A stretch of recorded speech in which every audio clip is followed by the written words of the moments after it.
Hi all 2025లో రీసెంట్‌గా release అయిన Malayalam horror thriller 'DSC రే' ఈరోజు మనం రివ్యూ చేయబోతున్న మూవీ. ఈ మూవీ తెలుగు డబ్డ్ వెర్షన్ థియేటర్స్‌లో రిలీజ్ అయింది. కమింగ్ టు ద స్టోరీ, కథ మొత్తం రోహన్ అనే ఒక ధనవంతుడైన ఆర్కిటెక్ట్ చుట్టూ జరుగుతుంది. పార్టీస్, ఫ్రెండ్స్ అంటూ లగ్జూరియస్‌గా బ్రతికే అతనికి తన గతంలో ప్రేమించిన కని అనే అమ్మాయి ఆత్మహత్య చేసుకుందని తెలుస్తుంది. కని వాళ్ళ కుటుంబాన్ని పరామర్శించడానికి వెళ్ళిన రోహన్ అక్కడి నుండి ఆమె హెయిర్ క్లిప్ ఒకటి తీసుకొనొస్తాడు. రోహన్ తిరిగి ఇంటికి వచ్చి ఆ క్లిప్‌తో పాటు ఉండగా అతని జీవితంలో కొన్ని అసాధారణ సంఘటనలు మొదలవుతాయి.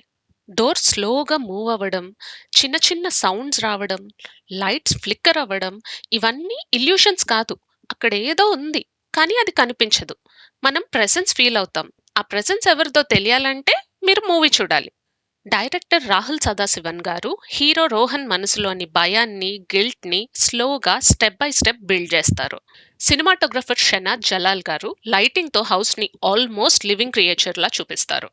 మ్యూజిక్ బై క్రిస్టో జేవియర్ గారు సైలెంట్‌గా స్టార్ట్ అయ్యి ఒక కోల్డ్ అట్మాస్ఫియర్ క్రియేట్ చేస్తారు. కొన్ని సీన్స్‌లో హీరో జస్ట్ హాల్‌వేలో వాక్ చేస్తూ ఉంటాడు. Zero dialogues. కానీ విజువల్స్ అండ్ సౌండ్స్‌తో ఫుల్ టెన్షన్ క్రియేట్ అవుతుంది.